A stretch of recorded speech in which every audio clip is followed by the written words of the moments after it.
Welcome to Terror at Collinwood. Before we get to today's exciting episode with the one and only Sam Irvin, I want to give you some great news. There is more information available now about the Dark Shadows Remembrance Weekend. It is happening in Burbank, California on July 5th and 6th. 2024. Special in-person guests include David Selby, Catherine Lee Scott, Roger Davis, Jerry Lacey, Lisa Richards, James Storm, and remotely Marie Wallace, and more guests to be announced. On Friday evening, July 5th, there's a life celebration for Lara Parker, and there'll be memories from her co-stars and friends and a cinematic presentation. And then on Saturday morning and afternoon on July 6th, there is an event honoring Jonathan Frid's centenary. There'll be a luncheon, auction, reflections and stories from his co-stars, Journey Within the Shadows, a Jonathan Frid memoir performed by David Selby, and a question and answer session, autographs, and memorabilia.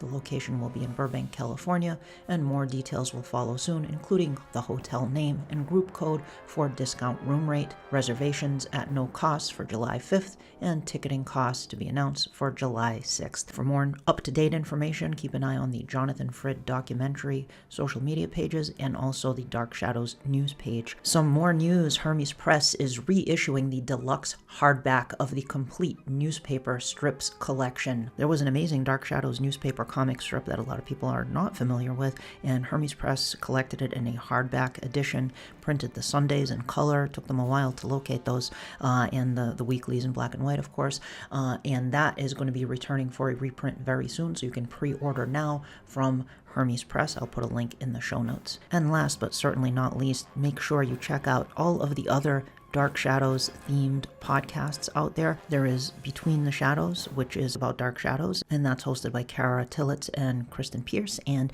you can find that on all of the podcast apps and on YouTube. There's also Resident of Collinwood, hosted by Jewel T. Sains, and also with Patrick McRae and Gordon Domowski often as part of it.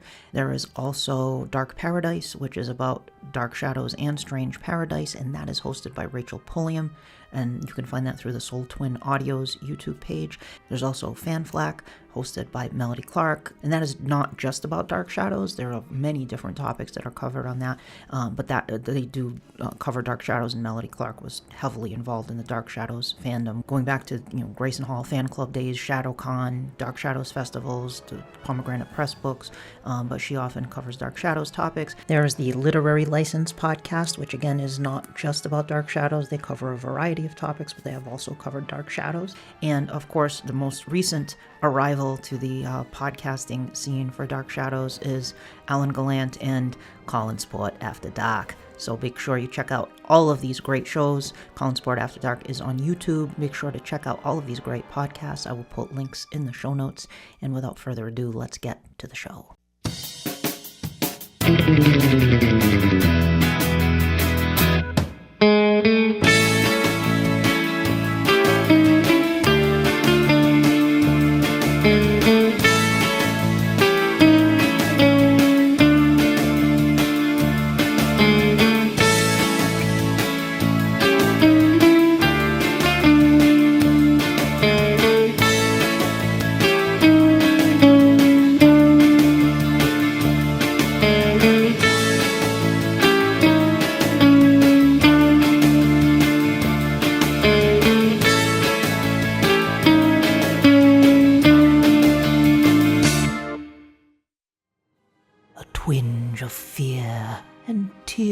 That glisten. There are spoilers here for those who listen. Welcome to Terror at Collinwood. 'Tis I, Penny Dreadful, and I am becoming possessed by Danielle.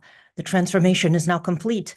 There isn't that much difference, actually, but I am joined here today by the illustrious, the one and only, the legendary Sam Irvin, teenage monster hunter himself. Sam Irvin is a film and television director, producer, screenwriter, actor, author, and film teacher. His directing credits include Guilty as Charged, Oblivion, Elvira's Haunted Hills, and all the episodes of 2 television series, Dante's Cove and From Here On Out. His other credits include co-executive producer of Bill Condon's Academy Award-winning motion picture Gods and Monsters, associate producer of Brian De Palma's home movies, and historical consultant on the Tony Award winner Liza's at the Palace. Sam has won 5 Rondo Awards, including the 2023 Writer of the Year Award for his coming-of-age memoir, I Was a Teenage Monster Hunter. Ta-da! There it is. Yes.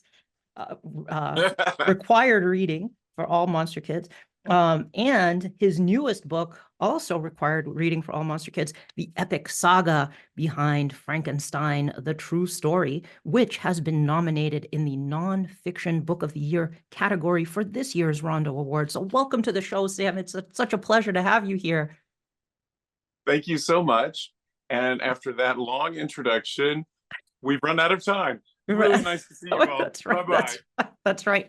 I have gotten flack for my lengthy introduction. Somebody posted a comment on YouTube saying, "Please, shorter introductions." Sorry, but there's so many great things I have to include in this introduction. Clearly, I can't leave anything out.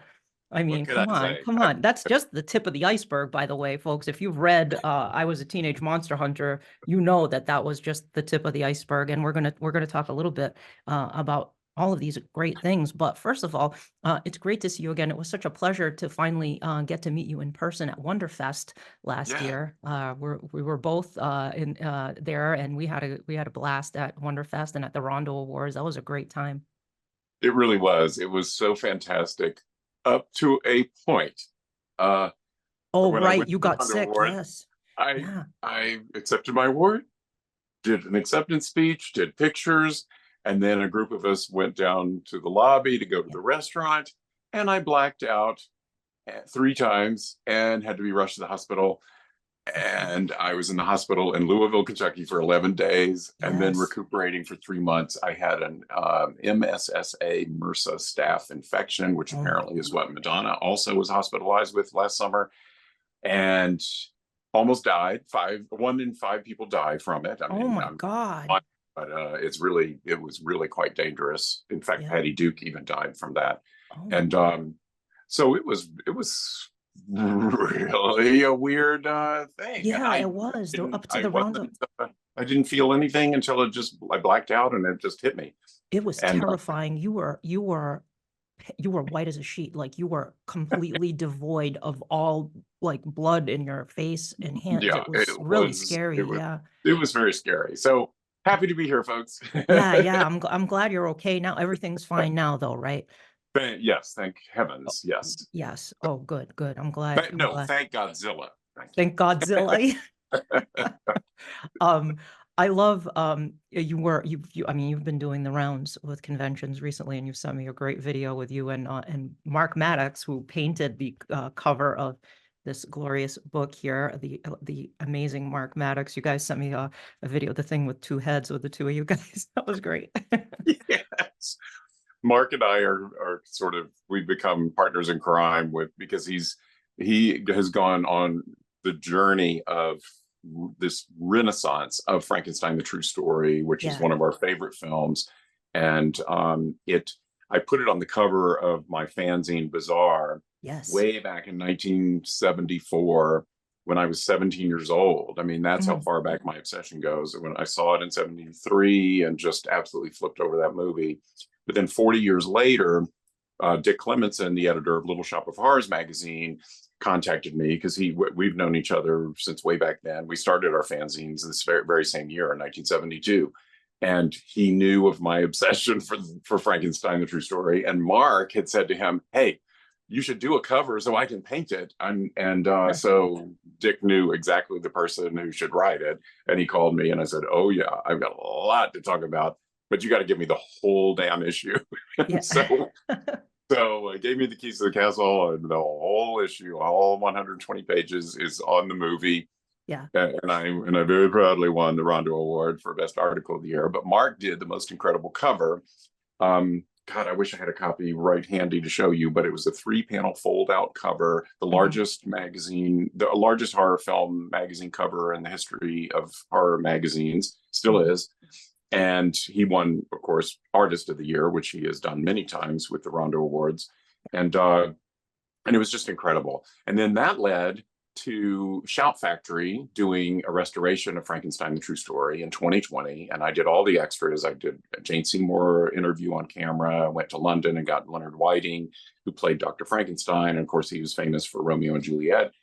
And then I also did Don McCarty, the co-writer, and then did a 3-hour audio commentary because the movie without commercials is 3 hours. And that won another Rondo Award for audio commentary of the year. Yeah. And so then I'm like, people were like, do you have anything more to say about this movie? And I said, actually, yes. There's not enough room in any of that. And so I decided I've got to do this massive 400-page book for the 50th anniversary. And it came out just now in the fall of 2023. Mm-hmm. And it's 406 pages and it's 1,350 photos. And as you said, it's up for the Rondo Award, which I'm very excited about. It's, only been 50 years in the making. And anyway, please, you should go vote for all your favorites. I have so many friends in the same category. It's embarrassing. Same. Oh my God. And I just preemptively, I want to say this because I don't want to get emails from people that mutual friends who yes. I want to. We're not endorsing any particular one. We're endorsing the Rondo Awards. The Rondo Awards. Yes, and I'm going to mention some of the guests who have been on the podcast who are also nominated in that category. We have Patrick McRae for the Dark Shadows Daybook Unbound, Mark Deliziak for A Mystery of Mysteries, The Life and Death of Edgar Allan Poe, Donald F. Glut for classic movie Monsters, his reissue of that, and of course Frankenstein, the True Story, which if you haven't seen the film, folks, it's an excellent version of the Frankenstein. It's a really interesting take on the Frankenstein story, a different look at it. Is in many ways it is faithful to the Frankenstein story, but it's a different just a different take on it, which I really enjoyed. James Mason's in it. I mean, it's a really fantastic film. It doesn't get enough credit, but it finally is with this Rondo nominated book that you have here. It's going to get a lot of attention for the film as well. Like, what was it about Frankenstein, the True Story that really grabbed you? Well, when I was 17, I was a closeted gay monster kid growing up in Asheville, North Carolina, and the movie absolutely just reached out of the TV screen, grabbed me by the throat, and I just was absolutely blown away. I detected, not everybody did, but I detected an enormous amount of gay subtext. And some people interpret the relationship between Dr. Frankenstein and the creature as a father-son sort of relationship or a brotherly love sort of thing. I felt it was very gay, and it just really screamed at me. First of all, Dr. Frankenstein was played by the youngest actor ever to play Dr. Frankenstein to this day. I mean, there have been a couple of teenage, ones, but of a serious Frankenstein film, he was 22 years old and still a heartthrob from Romeo and Juliet. He was being mobbed by fans like the Beatles practically. He was on covers of teen magazines and stuff. So he was this, teen idol, and now he's 22, still gorgeous, playing Dr. Frankenstein. And the two writers of the film, the most famous gay couple of that era was Christopher Isherwood, who wrote the Berlin Stories that was the basis of Cabaret, and his lover, Don Bacardi, who was a world-class, world-famous portrait artist. The two of them wrote the script. And I've interviewed Don, and all of the gay subjects was absolutely intentionally put in there, and they absolutely intended this to be subtle. Yes, subtle, but definitely gay. Not only, and the other innovation that they brought to it is that when the creature is brought to life, unlike all the other Frankenstein films up to that point, where the monster is hideously horrible looking, this creature comes out looking beautiful, and he's played by Michael Sarrazin, who was also absolutely gorgeous and was hot off of They Shoot Horses, Don't They, with Jane Fonda, and it was like a major star at that time. And to have these two beautiful men and Dr. Frankenstein, the first words out of his mouth when the creature comes to life is beautiful. And he ends up having the creature, the brain that he's put into the creature has sort of amnesia, and he has to teach him how to be a gentleman and how to present him in high society, exactly like My Fair Lady or Pygmalion that's based on, with Professor Higgins teaching Eliza Doolittle how to present her into high society. And when I talked to Don Picardi, they said that's exactly what we were basing it on was My Fair Lady. And Dr. Frankenstein takes him on a date to the opera. Now, sorry, how more gay can you get?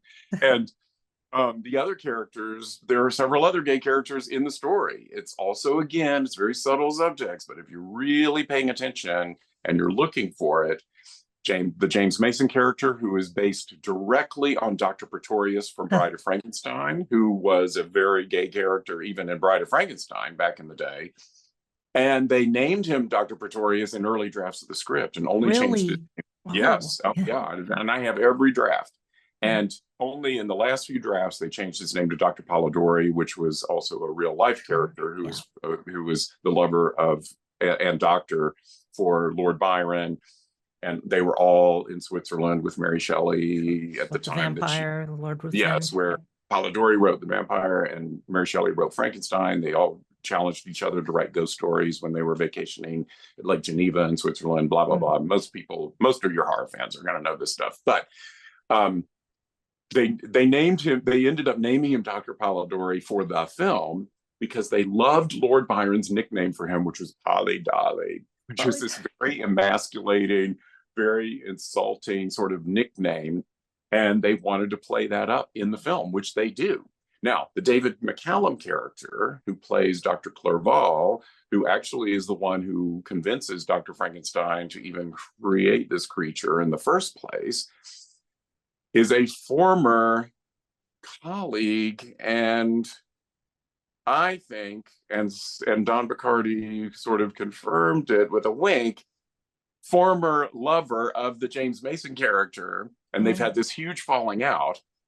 He is now in love with Dr. Frankenstein. Every time Dr. Frankenstein's fiancée, Elizabeth, comes over, he's like completely dismissive. He won't even look at her, and he's like, get out of here. And he's quite rude to her every time. I mean, once you start looking at it through the lens of this stuff, it's actually almost comical.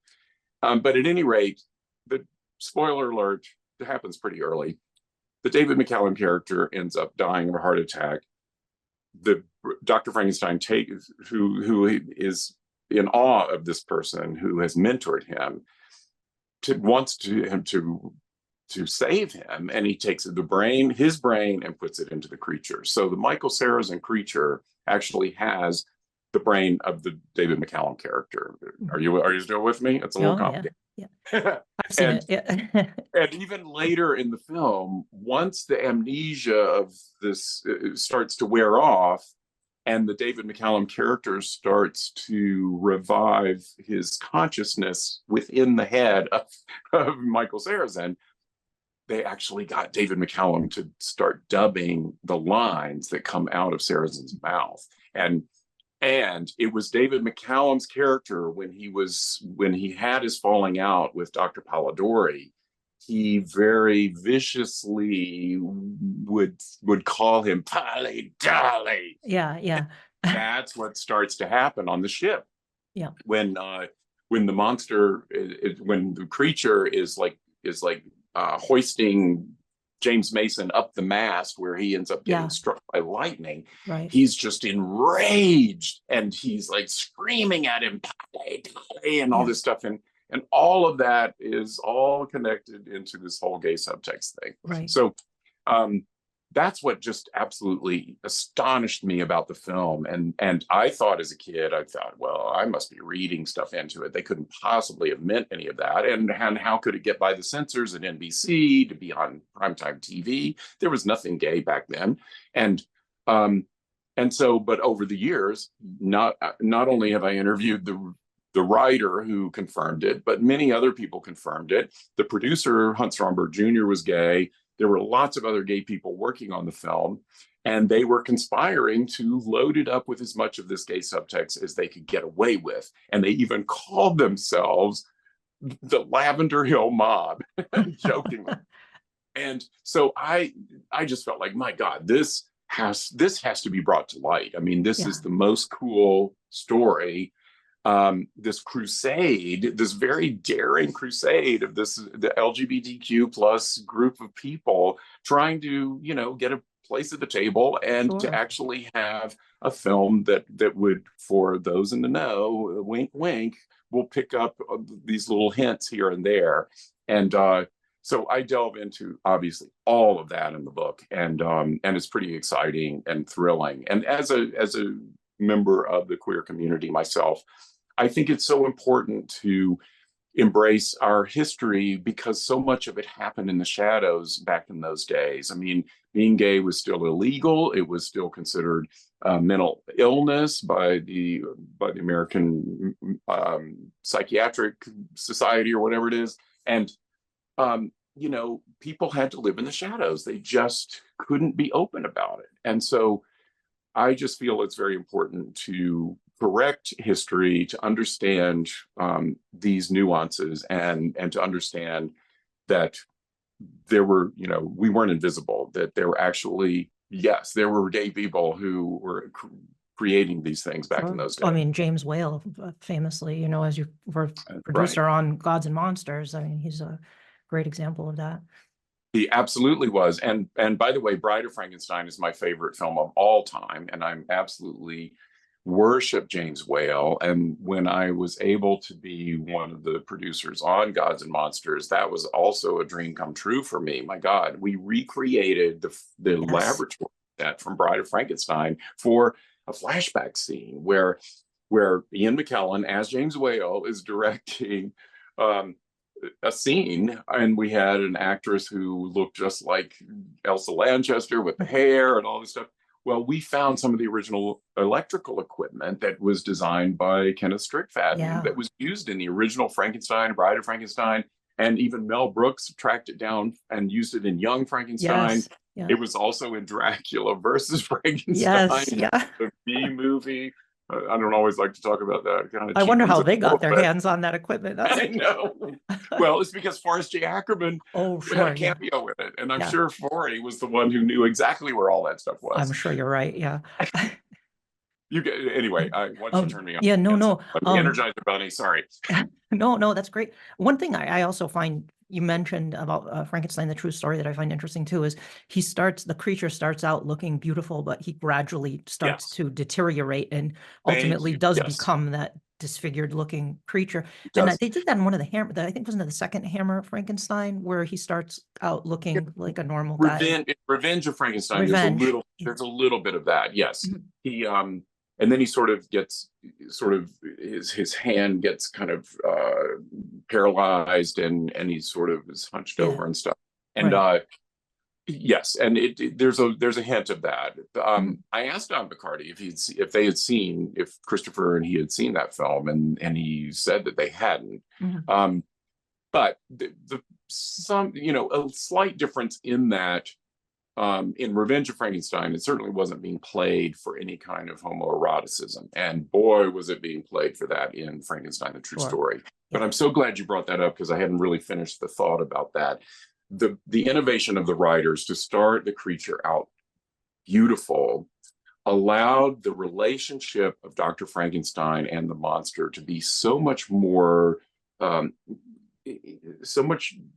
just so much more personal, and that they truly were in love with each other, so that by the time, in Mary Shelley's book and in all of them, the real villain is Dr. Frankenstein for abandoning his creature. It's all about abandonment. And so once the creature started to deteriorate and the experiment had not gone right, then that's when the doctor lost interest in him, and it's just absolutely heartbreaking. And he goes to the chalk cliffs and tries to commit suicide, and Dr. Frankenstein thinks that he's finally done with this, but of course the monster lives on and goes out in search of love and companionship. That's all he wants, and it's exactly what happens so beautifully in Bride of Frankenstein, where the creature, he goes into the woods and he meets this blind hermit and who's lives isolated in this little cabin. Even as a kid, I mean, I picked up on subtle queer subtext even there. Is the reason that this hermit is living in the woods as an outcast of society is partly because he's blind, but is he also gay? And when the creature comes there and they start to have this wonderful bromance, maybe romance, maybe whatever it is, just this beautiful poetic friendship, then the woodsman, one of which played by John Carradine, bust in. They see this horrible looking creature. They misinterpret the whole situation and think that he's threatening the blind man. They attack the creature. He has to defend himself and kills them in self-defense. And as a kid, I mean, when I saw Bride of Frankenstein as a 5-year-old kid, I was crying. I was like, I was like the little kids in those Frankenstein films who were so innocent. They are never afraid of the creature because they have the innocence of youth. They don't look upon him as horrifying. All the adults are just terrified and immediately jump to conclusions that he's this homicidal maniac. The kids are empathetic and they feel sorry for him, and that's how I was as a kid. I mean, it just I just couldn't believe it. But at any rate, it just goes back to this whole thing where Dr. Frankenstein is the villain for abandoning the creature. Sure. And then when they create a bride, and even the bride rejects the creature. It's awful. I mean, you always feel for the that is the correct way to depict the Frankenstein monster. I mean, he becomes a monster only in the sense that he becomes embittered because of what happened to how others treat him, particularly Dr. Frankenstein. And they did Frankenstein in Dark Shadows too with Adam. And then in that one, Dr. Lang, built Adam, but it was really Barnabas who kind of then Barnabas and Julia kind of took on the role of the parental figures, and they reject him as well. They don't treat him very well, and he becomes embittered and influenced by the warlock Nicholas Blair, and he goes down that path as well. And a lot of people don't really like that, but that is actually, I think that is what happens to the Frankenstein monster. Sadly, he doesn't get we want a happy ending for the Frankenstein monster. We want him to be embraced. He just needs a hug, he just needs a friend. Exactly. And it's why as a kid, even before I would have realized the gay subtext, I just identified with it. It's that whole outsider theory. But even as I was getting into my teens and struggling and trying to figure out this whole sexuality thing and everything, I felt like a freak of nature who was misunderstood by society. And that's exactly what the creature is. And so that's why my love of horror connected in such a profound way for me, and I think a lot of other people. And you don't have to be gay. I mean, all of us are outsiders in a way because we're kind of film geeks and horror geeks, and it's true. It's definitely a unifying characteristic with completely unifying characteristic. And it just I think that's what that and other. We'll talk about Dark Shadows in a few minutes, I'm sure. But even Barnabas struggling with, and Dr. Hoffman, can we cure this? Can we make you normal? And, all this stuff. I mean, my God, it just screams out at a closeted gay kid who's being told at every turn that he is just abnormal and needs to be corrected and cured.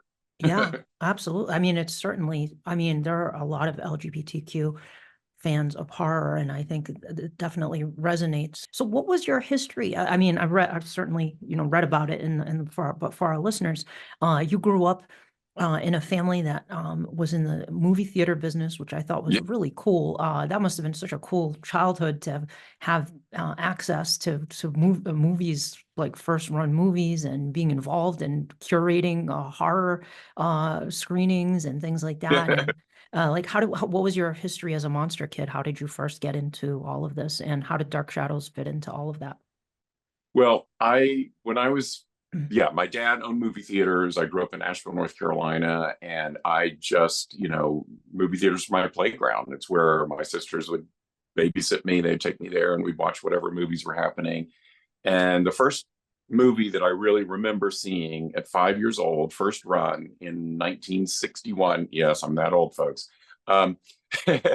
I saw Pit and the Pendulum with Vincent Yes. Oh, I Price. love. Can you And still do the monologue? yes, oh my God. So, do you know where you are, Bartolome? You're about to enter hell. Hell, the neverworld, the infernal region, the abode of the damned, a place of torment, Gehenna, Naraka, the pit, and the pendulum, the razor edge of destiny. Thus, the condition of man, bound on an island from which he can never or hope to escape, surrounded by the waiting pit of hell, which must destroy him finally. So, Yay. in junior high school, the teacher assigned us to do monologues, and they wanted us to do, like Shakespeare or whatever. I'm allergic to iambic pentameter, so I said, could I do Edgar Allan Poe? They said yes. I went home and transcribed. This is long before home video. I had taped Fit in the Pendulum, just the audio off of the TV, and I was able to transcribe that monologue and come in and do it. Of course, it wasn't Edgar Allan Poe, it was Richard Matheson, but Yeah. let's not split hairs. And the teacher didn't pay attention or look the other way. I still got an A. But man, that learning that monologue paid off in so many ways you can't even believe it. In 1970, when I was 14, I held a gun to my mother's head and said, "You're driving me to Atlanta, Georgia, because Vincent Price is starring in Oliver as Fagin, and I have Cool. to see it and I have to meet Vincent Price." So we go there, and we go backstage, and there's other fans to see him and stuff. And he was so good with his fans. He took time to meet everybody. And when it came to our turn, I came equipped with a flyer of a Vincent Price retrospective that I had organized at my dad's theater for Saturday morning matinee. So every week we were showing like the Edgar Allan Poe movies and all of his AIP films and stuff. And I had this flyer to show him. And I did the monologue for him.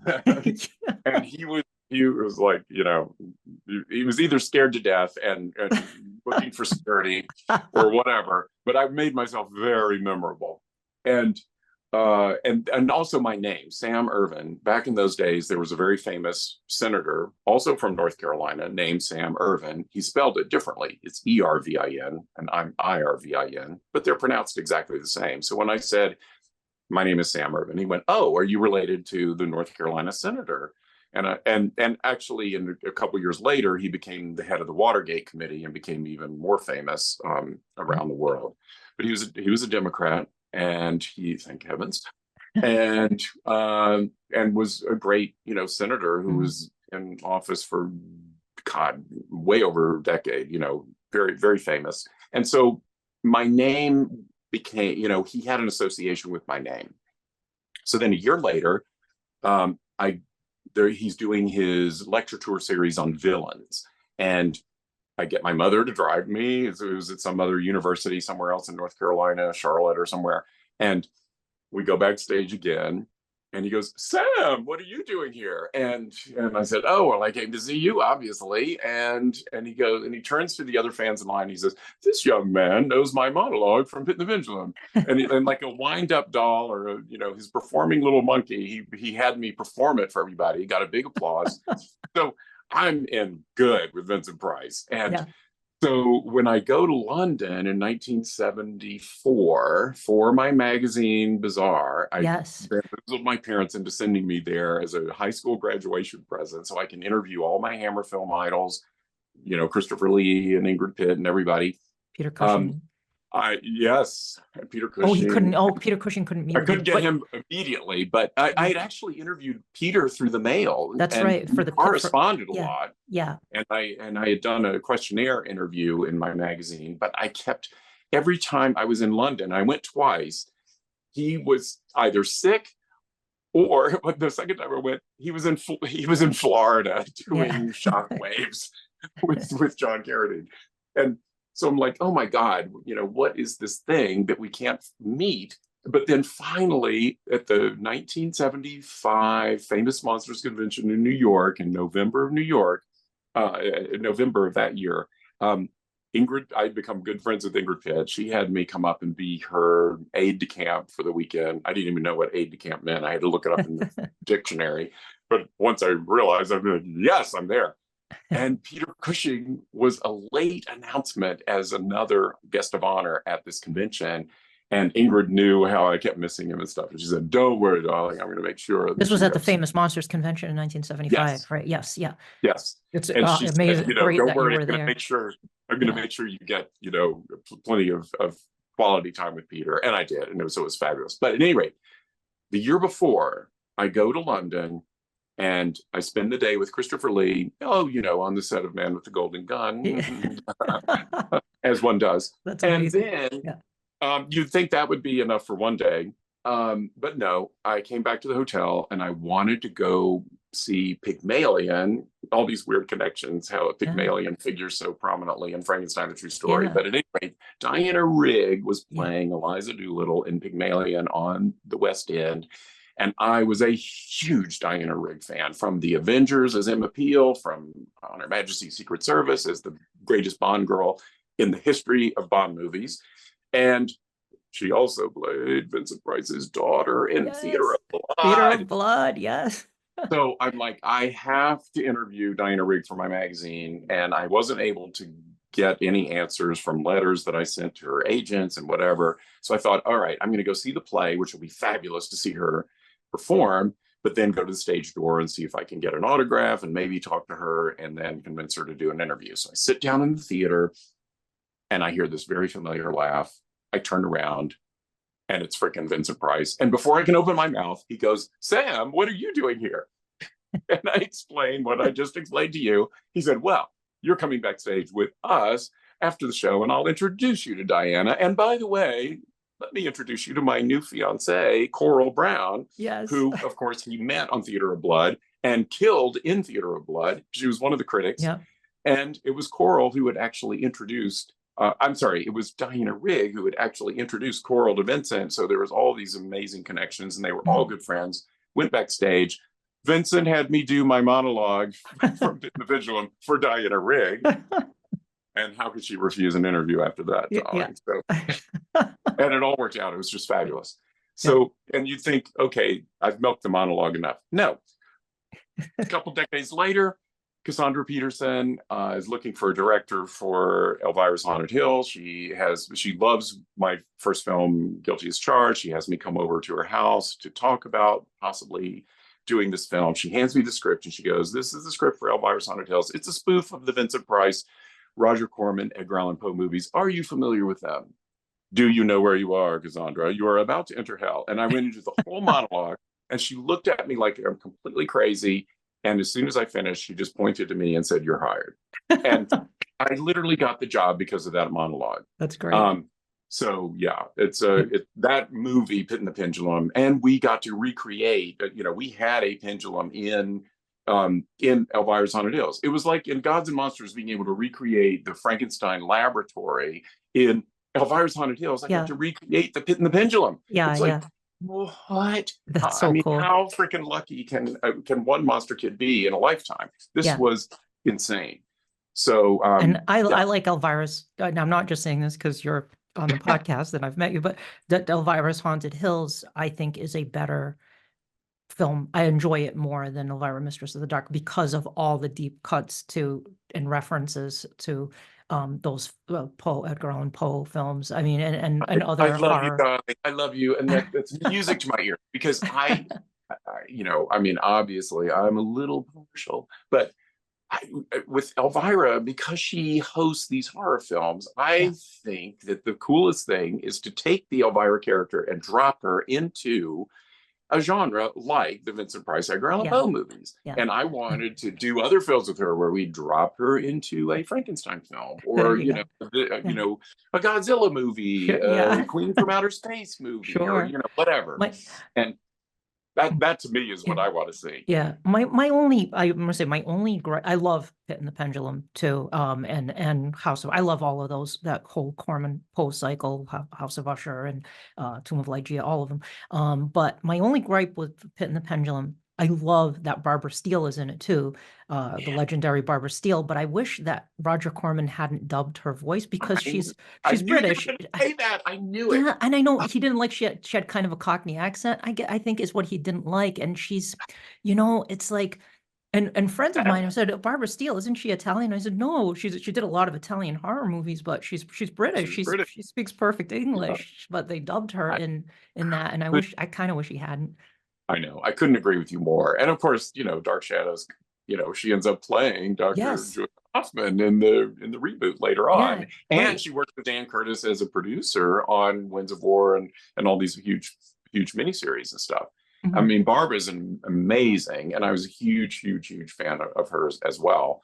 So all of those weird connections are just it's so rich with everything. Yeah, But then I saw, all the classic Frankenstein, all the classic Universal horror films on television on Shock Theater, which in my hometown, when I was growing up, showed on Saturday afternoons. A lot of times they would show midnight shows or late at night in other markets, but luckily for me, it was in the afternoon. So from a very young age, I was seeing them every week. From the age of 5 at least, maybe even younger. And that's where I first saw Bride of Frankenstein and all this stuff. And back in those days, they syndicated a package of all those films that Screen Gems licensed from Universal, and they packaged it. It was a package called Shock that they packaged to local markets, and local markets would sometimes have horror hosts. Oh Lord, okay, here's another tangent. Our market was too low budget and we didn't have a horror host. All they had was the title card that said Shock Theater. Okay, whatever. I kind of wish I did have a horror host as I was growing up. But who invented horror hosts? I wonder. Oh, right.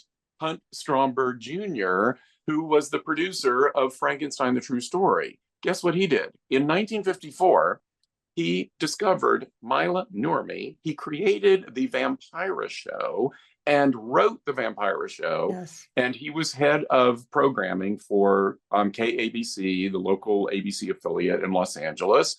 And the Vampira show became this overnight sensation. She became this national, even though it was a little local show, she got covered nationally. There was articles in Life magazine and TV Guide, and then she started getting appearances on, major variety shows and stuff. She got an Emmy Award nomination, for heaven's sakes. It was the most crazy thing. And that is basically, he's the granddaddy of horror hosts. He was the, yeah, behind the scenes guy pulling the strings that created that whole genre. And Mila Nurmi was the first legitimate, really influential horror host. yeah. Yes, there were a couple of others that really, didn't make, that people don't really remember. But Vampira, it started the Right. whole damn thing. Well, it was like, And yeah, totally. Yeah. And I'm honored that you quoted me regarding Vampira and the EC yes, Comics horror hosts and in Frankenstein, the true story. That's really, I'm honored that you put me in there. absolutely. I was so thrilled. And I needed a voice to talk about how, the precursors of horror hosts and stuff. And Yeah, you were, talked about all of the great horror hosts that were in comic books and things. sure. And Radio, comics. Yeah, we had, yes, but radio for and TV, it was Vampira. No, Don Glut said there was a host called the Swami who showed, yes, so, I and there's mentioned debate. that in my book. I go Yeah, into all of those. yeah, but Uh, Vampira is the one who made a meteoric. I mean, yeah, she is recognized as the first, kind of like Barnabas, where people say Barnabas is the first sympathetic vampire, and it's like he's not the first, because Varney the vampire existed, and there was Dracula's daughter, Gloria Holden, but Barnabas was the first one that made such a huge impact that it exactly. It transcended everything that had come before, and even and it was what it became the one that was influential, the one that really lit the fire, and everything is kind of traceable back to that. Yeah, I mean, God, with Barnabas being, it's like, I'm sorry, but Francis Ford Coppola's Dracula is way more based on Barnabas Collins. It totally is. On Dracula. I mean, it became a trope in vampire fiction and films. Absolutely. So in I Was a Teenage Monster Hunter, you mentioned that you watched Dark Shadows religiously and that you used to buy the Ross novel. So how did Dark Shadows fit into your monster kid world at that time? I mean, I watched some of the episodes with Victoria Winters and all of that before Barnabas came on the scene. But once Barnabas came on the scene, I did not miss an episode and would run home from school every day. When I started going to a prep school where I was boarding, it became very difficult to see it, because in the afternoons they would have required sports things that I was supposed to be doing, and I would get out of it any way I could. I would pretend that I was sick. I would just do anything to get back to the dormitory so I could watch Dark Shadows. And I will never forget the last episode. I absolutely was not going to miss it, and I did pretend that I was sick. And they sent me to the infirmary, and they wanted a note from the nurse saying that I was really sick. And I was like, oh my God, I've got to get it. And I ran there, and I was still, running back and I finally got there just in time for the show. And honestly, I have never seen the last episode since it first aired. Really? And from my memory of it, and you'll correct me if I'm wrong, but my memory of it is that at the end of the episode, and I forget who it is that goes out, and they bring them back, and they're bloody with fang, having been bitten. And there's a narrator that says something like, for the first time in the history of Collinwood, this person was actually bitten by a wild animal. Yes, instead of a vampire, or something to that effect. It was, it was Thayer David. Yeah, it was Thayer David. Yeah, Thayer David did the voiceover. Right. Yeah. So, I mean, isn't that incredible? That I was what year was it? 71. 1971. So I was 15. Yeah. And I'll be 68 in June, and I remember it with that much detail. And I was crying. I mean, that series meant so much to me. It just was incredible. And then the movie, House of Dark Shadows, which played at my dad's theater and did really well. I kept holding over for several weeks. And of course, I got all the posters and, everything. It was just, God, the movie was just incredible. Oh, and I have a story that connects to that. When I went to college, I knew there was a gay guy named Lanier Laney. We were all still kind of closeted, and nothing was even talked about or anything. But I kind of knew that he was, bird of a certain feather, and we became really good friends. And then he and I moved to New York around the same time, and he became partners with Terry Sweeney, and the two of them became comedy writers on Saturday Night Live. And eventually Terry Sweeney became an on-camera regular cast member on Saturday Night Live in the mid 80s. And he was the first openly gay cast member, and he always did Nancy Reagan in drag. And that was his big thing at that time. And I think it was the year that Robert Downey Jr. was a cast member, and Denitra Vance, and all these great people. Well, I would go to the tapings and hang out, and it was really cool to be kind of on the inside of Saturday Night Live. Well, Lanier and Terry invited me to come up. They had a kind of pied-à-terre house in north of Manhattan, this little tiny cottage, and that they would go there on weekends. And so by then I had come out and I had a boyfriend named Gary, who I am still with now. He's my husband, and we've been together only 42 years Wow, since congratulations. That's 82. great. Wow. But they had us come up, and we brought our dog to this little house, and it was this little cottage, and the kitchen had like a dirt floor. It almost seemed like it was, and they said, "Oh, well, this is like, it was like the servants' quarters or whatever on the estate that we're on." And I'm like, "Oh, okay." So then we go out for a walk with our dog, and we come out from under these trees, and boom, it's Lyndhurst in Oh, Tarrytown. yeah. Wow. And I see this house, and I'm going, "Oh my God, it's the House of Dark Shadows house. Oh my Lord, you're living on the property of this estate and Wow. the servants' quarters? What?" That's so And cool. it was the most amazing thing. Yeah. And I will just never forget it. It was That's so cool. crazy. The grounds of Lyndhurst are beautiful. Like it's exactly Yeah. what you would imagine the grounds of Collinwood would be like. I mean, it's Oh yeah. I mean, when I think I love House of Night of Dark Shadows, but Seaview is always like my mental image when somebody says Collinwood, the first thing that comes to mind is Seaview. And I love Lyndhurst too. Yes. But the Yep. grounds around that surround it, those are the grounds of Collinwood. There's something very beautiful, but also very spooky about it Yeah. too. And that house, I mean, it looks like a castle. It's a beautiful house. And House of Dark Shadows, you talk about it in your book too, and you and Fari Ackerman both agreed. You did your comparison list of what your ratings for the movie, and you both agreed it was a good film. And Fari was a Dark Shadows fan too. He put it on the cover. I think 4 times Dark Shadows made the cover of Famous Monsters Oh, back and I then. remember that Barnabas cover with Yeah, the Basil. portrait by Basil Gogos. Oh my Yes, God. yeah, I had that. I put it on my wall. And yeah, I would go to the dime store and buy 2 copies. So I could have one that I would keep pristine, and the other one I could cut up and put pictures up on the wall, or, yeah. do whatever. And I love that portrait of Barnabas. Yeah, It's I have a fantastic. print of that I got from Basil Gogos when I met him at Monster Nice. Bash years ago. Yeah, yeah. Yes, I Um, met him just before he passed away. Thank God. I worship the guy. I mean, literally, for us monster kids, for me at least, I began my whole appreciation of art and actually learning the names and being able to recognize the styles of artists. I mean, they tried to teach me stuff in school about Rembrandt and all the classic artists, and I guess I picked up a little of it, but it was really Basil Gogos with Famous Monsters, and Frank Frazetta on yeah. Creepy, Eerie, and Vampirella, and all the Conan paperback covers and whatever. I mean, I collected those artists rabidly. I just love their work so much. Now, before we, what was I going to talk about? The Dark Shadows books. Yes.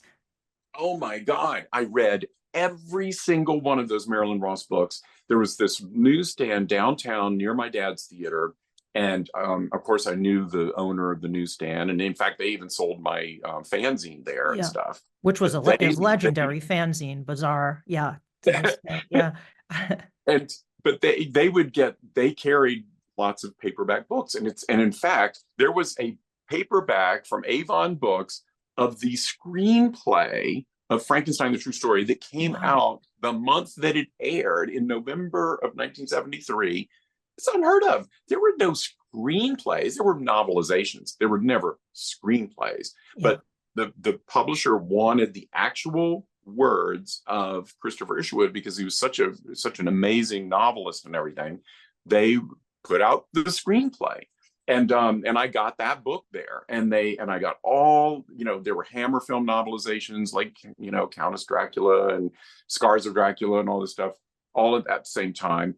But all of those Marilyn Ross books, the owner of the store, he knew to put one aside for me every time he got one in, and every time it happened. And I remember the early titles were, I don't know, it sort of had Dark Shadows or whatever in It the was title. Victoria Winters was more it was Yes, pre-Barnabas. Yeah.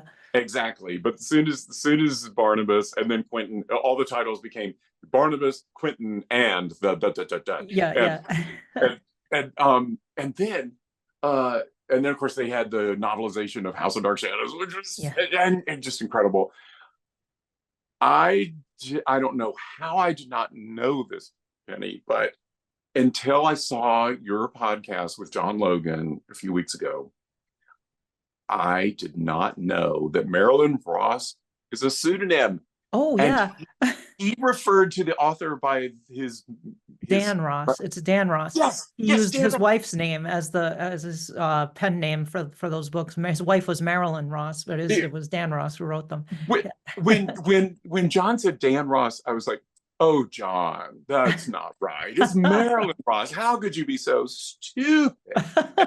And then I went, wait a minute. I better am I misremembering? And I look up in Wikipedia and find out that it is Dan Ross and that Marilyn was just a pen name. It blew my Oh, mind. he Absolutely used blew so my many mind. different names. He was very prolific. He wrote, I think, over 300 Gothic novels in his lifetime. I mean, he was just a machine knocking out. And Dark Shadows was one of the things he did, but he did tons of those Gothic novels, and he used all kinds of Oh, different names. Yeah.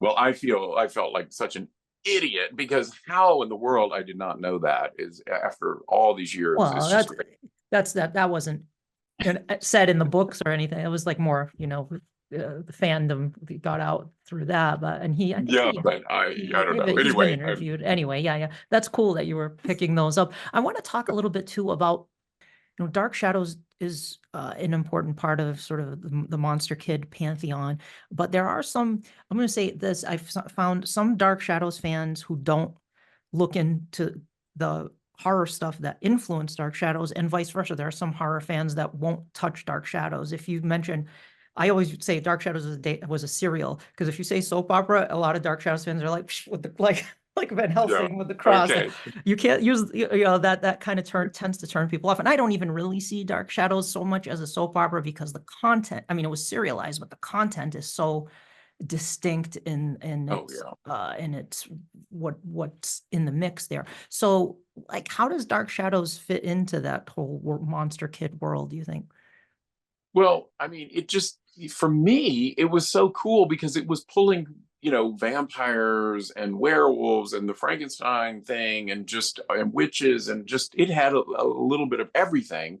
And as John Logan talks about, his whole series of Penny Dreadful is, just a whole, taking that whole idea and just sort of rebooting it and with a real budget. Yeah, yeah, and with the and actual characters from literature, yeah. Yes, and it was just I just ate it up. I absolutely loved it. I was not in any way snobbish about the fact that it was, a low budget daytime thing. I was just so fascinated by the storylines and no, for me it was so cool that it was like every day you didn't have to like wait for for the movies to show up and um I absolutely loved it in every way. And later in my career, I directed 3 seasons, as you mentioned, Oh, of Dante's Cove, yeah. Dante Cove, which we very openly described as kind of Dark Shadows meets Queer as Folk. It was a very gay supernatural warlock witches series, and horror series, but very sexy and everything. The main witch in our show was played by Tracy Scoggins, who had been on Dynasty, and she was a villainess in Lois and Clark, and she's very glamorous, darling, and she was always dressed to the nines in our show.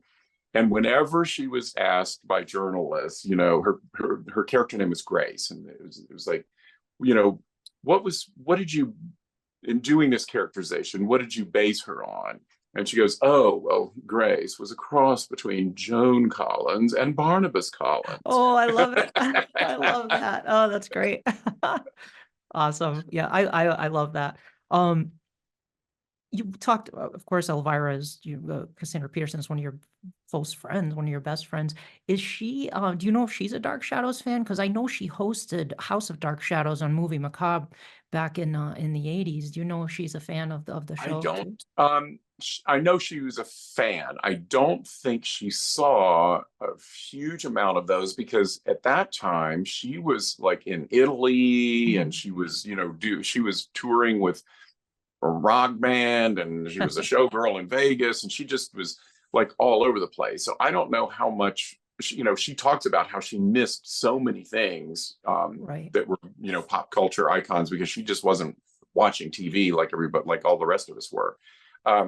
So I don't, I know she's a fan, but I don't know that she was hanging on to every word of every Sure. episode afternoon the way that we were. Right. Gotcha. Yeah, she maybe caught it periodically or something like that. Yeah. Yeah. I probably saw the movies and certainly, later on understood the whole impact of it for sure. Yeah. She, what I have in common with her is that the first horror film that she saw was also a Vincent Price movie. She saw House on Haunted Hill when she was very young and impressionable, like I was when I saw Pit and the Pendulum. And we both fell in love with Vincent Price, and we both got to know him personally and became really good friends with him. And we dedicated Elvira's Haunted Hills to Vincent Price, and it was all just a love letter and labor of love to him. Yeah.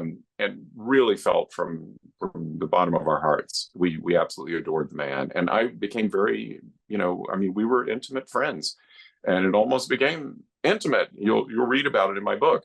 As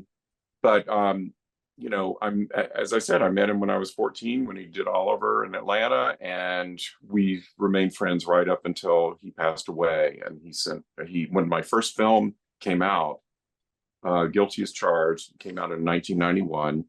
It was a dark comedic horror thriller about a madman played by Rod Steiger, who kidnaps murderers who've gotten off and puts them in his dungeon and electrocutes them in his own electric chair. And of course, I wanted to cast Vincent Price, but by then Vincent was getting quite elderly, and he had just done his small part in Edward Scissorhands, not looking great, and he was very frail, and he just wasn't going to be up to it. And the production company really wanted Rod Steiger, and who was I to say no to Oscar winner Rod Steiger, for heaven's sakes?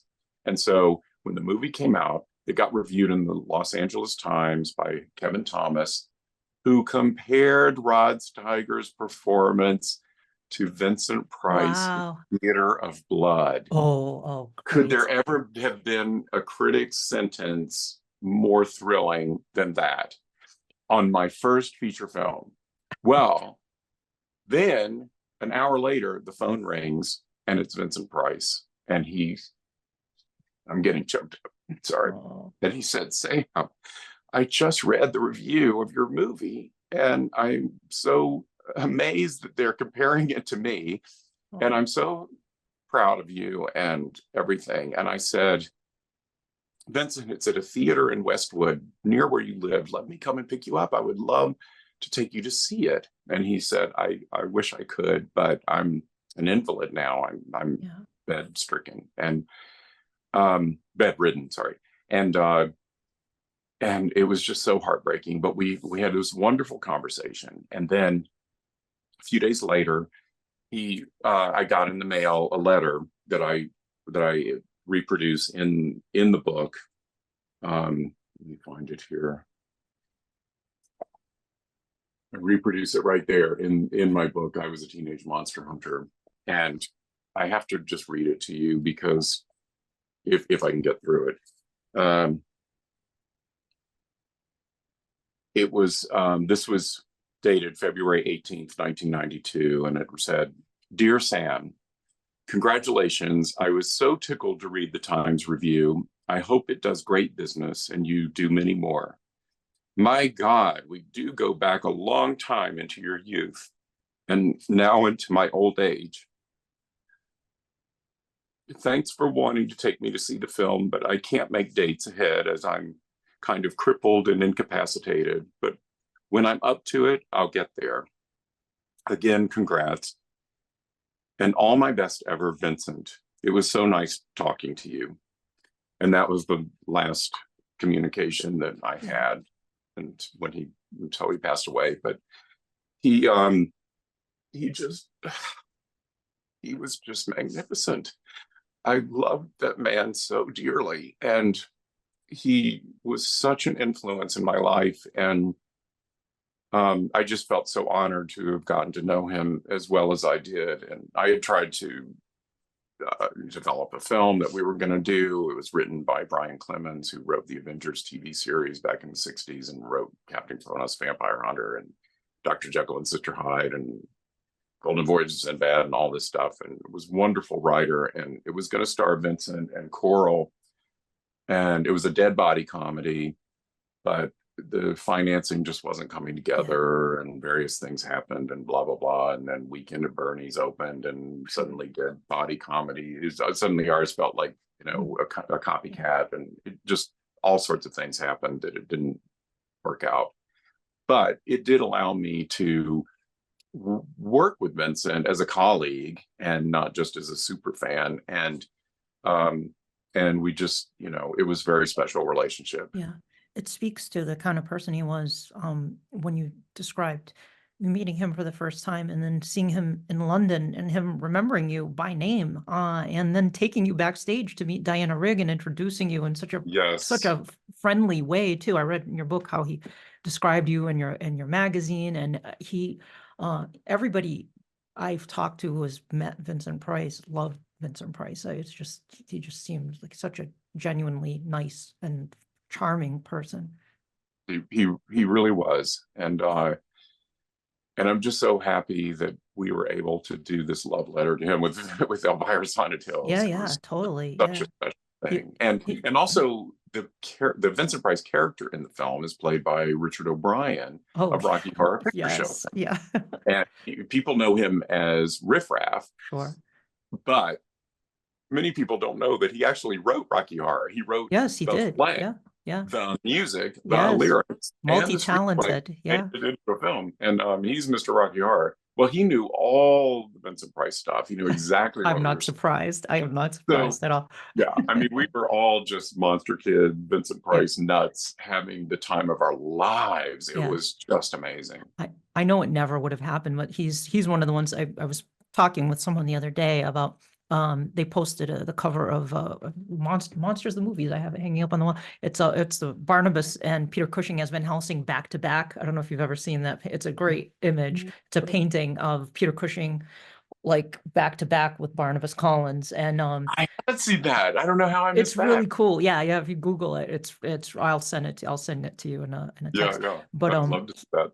He we're talking about famous horror stars who could have done cameos in Dark Shadows, and it wouldn't. And Vincent Price came to mind for sure, and Peter Cushing too would have been great. Christopher Lee, Lon Chaney was still alive at that time. Lon Chaney Jr. was still alive at that time. Karloff passed away during the run of the show, but it would have been really cool to have seen one of them do a little cameo. But we did get Barbara Steele later on in the 91 series, as you mentioned. And then in 2012, we did get Christopher Lee in a Dark Shadows project. So we did see Christopher Lee in Dark Shadows.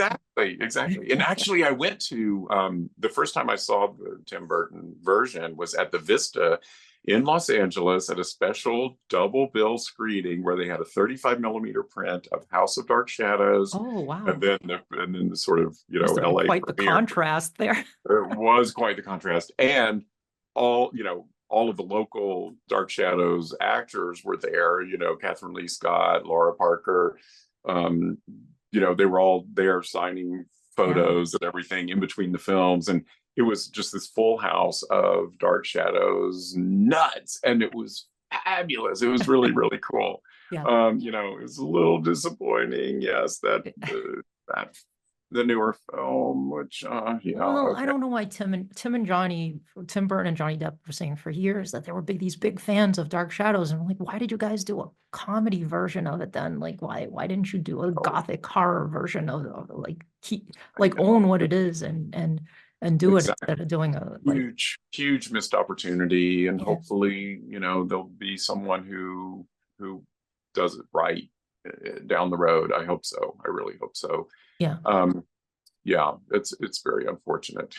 Well, we'll see what happens, and I'd love to see some of the original actors come back, like Catherine Lee Scott, who you worked with, or you were in the movie with the great Nick D, directed by Ansel Faraj, and Yes. It's what a It's great film. I got to watch a screener of it, and you were great no as way. Oh my Vince God. Lionheart. I love the Yeah. reference. First, Theater of Well, Blood there is we one go. of my favorite Vincent Price movies, maybe my favorite Vincent Price. I love Theater of Blood, and Vince Lionheart, great reference, and you were great in it as this filmmaker who's casting for his Yes, project. It's just, I played this with his casting director, and yes. when Ansel asked me to do it, I mean it's really I've put myself in my own films, kind of Hitchcockian walk-ons and stuff, but I've never really acted in a real, honest to God scene with genuine dialogue, and so it's kind of my film debut, darling. And Ansel, he asked me to do it.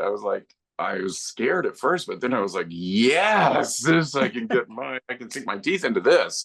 And I forget the name of the character he had originally. And I said, could we do a little homage here? Could we call him Vince for Vincent Price and Lionheart for Edward Lionheart, which is the name of his character in Theater of Blood, as you said. And Ansel loved it. He wanted to have, all the sorts of Easter eggs in there anyway. And so it was just the kick. It was absolute kick. And also in the cast is David Selby, Catherine Lee Scott, and Laura Parker in her very last, Yeah. yes, and Laura Parker in her Lisa very Richards is last. in it too. Lisa Richards. Yeah. Yes, Yeah. exactly. But it was Laura's very last screen appearance before she passed away last summer, Yes. um, Tears and when I just watched that. Yeah. I didn't get to share a scene with any of them, but just to share our names on the same poster, do a movie, or be in the Yeah. credits, and to say, it's such an incredible honor. And when we And you did got to see them at the premiere, right? yes, Or at at the least Bruce Catherine. screening in January, we got to meet. And in fact, Ansel had invited me the year before for the screening of Todd Tarantula, and I had met David Selby and Catherine Lee Scott for the first time there. Mhm. And so I was getting to see them, for the second time at the casting screening, and now I'm in the film with them. And it was just the coolest thing. I was like, oh my God. And you don't want to be like fawning fans and everything, but how can you not be? It's like, oh my Sure. God, you were such a part of my childhood. And they're like, yeah, thanks. Thanks for reminding us how old we are. Yeah. No, they were very gracious. And but Yeah. they're icons, just complete icons. I was Yeah. completely starstruck. Yeah, that's awesome. The movie is great, and I told Ansel he's going to be on next week, and I told him this thing is going to be a big hit because it's Well, so good. The movie is really very different. Like it's not the Dark Shadows actors are known for being in the horror genre, although they've done a lot of right. other things, but this is not. Yeah, it's It's not hard. definitely No. not at It's all. No, not at all. not. Very Let's see. different, meaningful Now, though. now I'm waiting for Ansel to put me in a horror film because Yes, yeah. I need to branch out into Yeah. other genres. Well, of all But people, you've Ansel, got to be speaking in a of horror Ansel, film. You've got to do it. yeah. Speaking of Ansel, he Yes. writes a column for We Belong Dead magazine, which is a British publication. And Ansel's column in this new issue, number 39, that has Nicolas Cage on the cover, Ansel interviews me, and there I am on the Yes, banner. you made the On the cover. front cover, I'm a cover boy. Yes. But look at what's on the back cover, which Look is at all about I was a teenage monster hunter Yeah. book. This was a poster drawn by the amazing Graham Humphreys, who is an amazing British horror artist. He's did the original posters for like Nightmare on Elm Street and all kinds of cool stuff. Mhm. But last November at Dark Fest in London, I did a reading of my book and a panel of all of these Hammer Scream Queens. And Martine Beswick introduced me, and all the others I had interviewed in my fanzine bazaar and collected those interviews in my book, I Was a Teenage Monster Hunter, and they came to be on the panel with me. It was incredible. Madeline Smith from the Vampire Lovers and also Frankenstein, the Monster from Hell. Linda Hayden from Taste the Blood of Dracula and Blood on Satan's Claw, Virginia Weatherall, who was in Dr. Jekyll and Sister Hyde and Curse of the Crimson Altar with Boris Karloff, Christopher Lee, and Barbara Steele. And then little Chloe Franks, who was a little young actress back in those days, and this was her first convention ever to come to Dark Fest in November. But she was the little girl with the voodoo doll who kills Christopher Lee in House of Their Blood.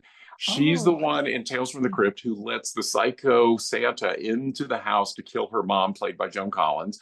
She's the one who Trog kidnaps and Joan Crawford has to come and save her. She was in Straw Dogs. She was being terrorized by Shelley Winters in Who Slew Auntie Roo. I mean, this little girl had a bigger resume than practically everybody. and that was her But first anyway, con appearance? yes, it was the first Wow. convention ever. Wow. So anyway, this is the poster for that, and the Yeah. people, Eric McNaughton, who's the publisher of this magazine, and Daryl Buxton, the editor, they asked if they could use this artwork for the back cover, and I was like, oh my god, yeah, talk to Graham, get his permission. But I mean, this needs to be preserved for posterity and not just a little poster that we had at that one convention. And so I'm thrilled that this got used for that. Yeah. And by the way, the graphic designer of this beautiful magazine It's is Steve gorgeous. Kirkham, who Yeah. designed what? Both of my books. Oh, he's a perfect. magician. So. The design is beautiful, and it's definitely pick up We Belong Dead Yeah. magazine, folks. And Ansel's interview with me, it's quite short. It's only 14 pages. Kind of like the way this interview is going. Yeah. Well, it's not over yet because there's something else I want to bring up. One of the films that you're very fond of is I also love, which is Fearless Vampire Killers. My uncle Valdemar, who I often reference, and he introduced me to all this stuff when I was a kid. He was a 60s monster kid. I was a 70s monster kid. So when I came along, he gave me all of his famous monsters and showed me all of his, all of those movies and Dark Shadows and all of the Universal Hammer, everything. We would watch it. We'd watch Creature Double Feature, all of that stuff. And we watched Fearless Vampire Killers. And we watched it, I think, like 5 or 6 times. Every winter we would watch Fearless. Yes. It's a perfect winter because it's so snowy and everything. And Oh. and I loved. I remember watching. I used to like also Are You Being Served, the British sitcom, and Mr. Goldberg. I was like, he looks really familiar. And then I realized he was the innkeeper from what was it? I don't remember the character's name from Fearless Vampire Killers. You remember his name? Yes. Isn't he the one where they have the cross? And yes, he's like, boy, hey, have you got the wrong vampire? Yes. He's great in that. Yeah. Oh no, I love him.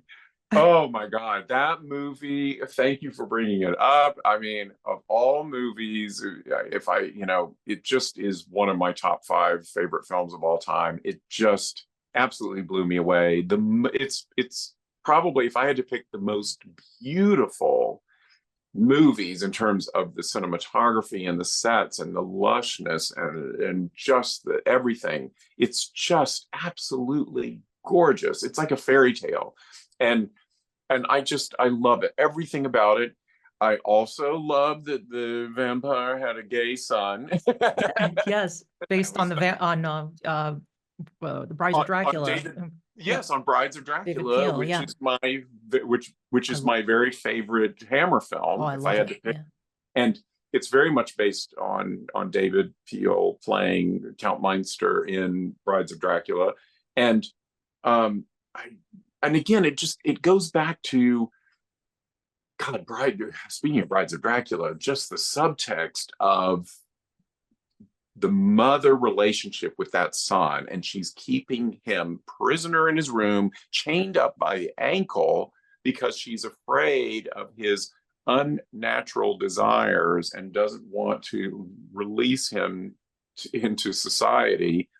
I mean, that is such a metaphor for a parent not approving of their gay kid being gay, and it just, all of that spoke to me when I was a kid. All of it did. And then when Polanski spoofed that with the son being gay and having the hots for actually Roman Polanski's character in the Fearless Vampire Killers, it just cracked me up. I thought it was hilarious. And the ethereal Sharon Tate. Yes. I had the poster to that. I still have the poster. I have the 3 sheet that I got from another theater in my hometown.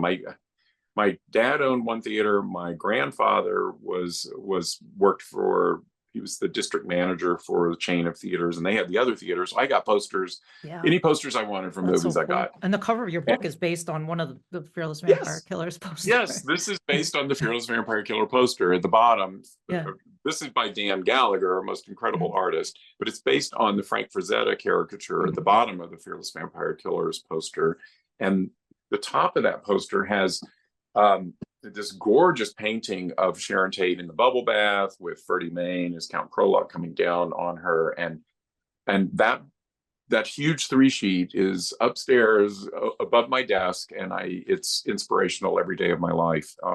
That movie is just really special, and the production designer of that movie, production design Frankenstein: The True Story, and it shares a lot of the same crew people, the matte painters, all the the beautiful Arctic scenery in Frankenstein: The True Story. Well, those matte painters and scenic painters did a lot of the snow effects and everything in Fearless Vampire Killers. The opening titles for Frankenstein: The True Story of the pressed flowers in the book, they were done by the same artist who did the opening titles to the Fearless Vampire Killers with the moonscape. And yeah, there's just all these great connections. But man, I love that movie. It's just so beautifully done and funny and charming, and it just, like I say, it's like a grim fairy tale. I just love it. Yeah, it's a beautiful film. And I love watching that in the wintertime when it's snowing outside. It's just the perfect mood for that. But it's funny too. It's fun. It's spooky, Yes. but it's funny, and it's, yeah. And I just remembered a small part in it, that one of the wenches at the tavern or whatever is played by Fiona Lewis, who went on to be in Dr. Fives Rises Again, and she was in Dan Curtis's Dracula, and then she was in The Fury, directed by Brian De Palma, and that was the very first film I worked on professionally. And that movie starred Kirk Douglas, John Cassavetes, Carrie Snodgrass, Charles Durning, Amy Irving, all these amazing actors. For me, I was starstruck by meeting Fiona Lewis. Yeah. I was so excited to meet Fiona Lewis. Yeah, but Sam, it has been an absolute joy talking with you, and I'm so glad we got to talk about all these great topics that are near and dear to our Me hearts. too. Me too. Yes. I've had such a blast. And And you're going to be at Wonderfest, yes? I hope so. We'll see. I'm not sure yet. It would be great to be there. Oh God, I hope so. Collinwood is nominated for a Rondo Award as well. Although Yes. since Grim Life Collective is on the ballot as Congratulations. a podcast, so I don't think we Grim Life Collective is great. They have like 500,000 followers on YouTube. I don't know if anybody stands a chance with them in the podcast category, but that is quite all right. It's nice to be in good company there. So, but we shall see. I hope to see you there. And are you doing any other appearances coming up? I also will be at Monsterama in Atlanta in August. Mhm. And Martine Beswick is going to be there from Dr. Jekyll and Sister Hyde. Oh, great. I we're love her. good I've met friends. her. She's wonderful. She's so great, and we're Yeah. great friends. When I was in London just in November, as I said, she was she introduced me at this panel, and I went to dinner with her and stuff. So Oh, we'll wow. be hanging out there. I love her. And then there's no other definitive appearances, but I'll be making the rounds. Are you gonna be at the Dark Shadows Remembrance event that they're having in July? It's a celebration of life for Laura Parker on Friday night, July 5th. And then on Saturday afternoon, July 6th, it's Jonathan Frid's centenary, and several of the actors are going to be in attendance. They're going to have Where is this? Burbank. They haven't announced the hotel yet, but it's going to be in Burbank, July 5th and 6th. I will definitely go to that. Oh, awesome. Great. I hear about it. But yeah, I hope to make it out. Well, I'm looking at my schedule, but I'm hoping to make it out because I'm in ye old Massachusetts, so it's a bit of a long flight, but I'm definitely kind of don't want to miss that one because that sounds like it's going to be Oh my really, God, that really sounds cool. amazing. Yes, if Yeah. I'm in town not directing a movie, I am there. Great. Very cool. Well, thank you so much, Sam. And folks, be sure to check out Frankenstein, the True Story, the epic saga behind Frankenstein, the True Story. And also, I Was a Teenage Monster Hunter. You will definitely not be disappointed with these amazing books, very rich, detailed interviews and photographs and stories, and just really such cool things. So thank you again, Sam, and I look forward to your next. Just I should say they are available on Amazon, hardback, paperback, ebook, and audiobook. Oh, do you read the audiobook?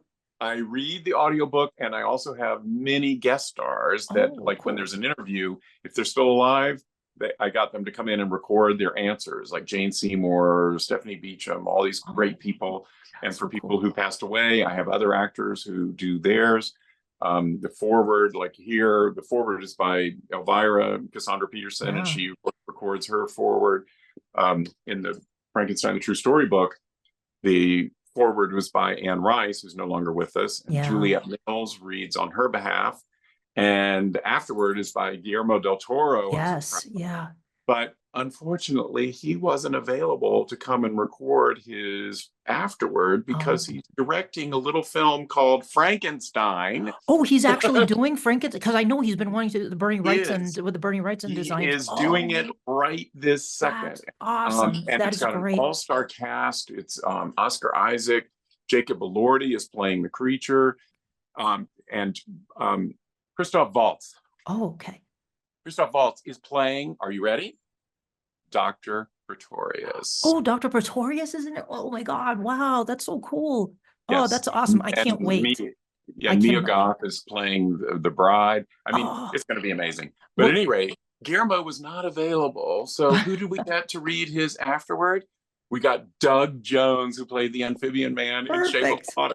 Perfect. Absolutely perfect. I've said it many times on this podcast. Guillermo del Toro is the one who should have directed the Dark Shadows movie, and still should. Even if I don't know if he's a fan, Dark Shadows did play, I think, where he grew up. I'm not entirely sure, but I think it did. But he would, it was called Sombras Tenebrosas, but he should have, he should have directed that, and he would be the perfect director because he gets the Gothic aesthetic, and he would do something special with it too, something meaningful, and it would capture the spirit of that sort of Gothic otherworld where Dark Shadows resides. I think he would be great. And I don't know if he's a fan or not, but and I think our pal Mr. Logan should be writing it, don't you think? Sure. Yeah. John, absolutely. I would love to see John Logan, Mark B. Perry, all of these folks who are passionate creators and fans of the show involved in a new Dark Shadows that is true to the sort of the Gothic origins of the show, and captures that feel, something that's really magical. I would love to see that. But anyway, Sam, thank you again. It was a pleasure chatting with you, and I hope to see you again soon. I appreciate it. And for as long as they lived, the Dark Shadows never truly vanished, for there will always be terror at Collinwood. Terror at Collinwood is a Penny Dreadful production.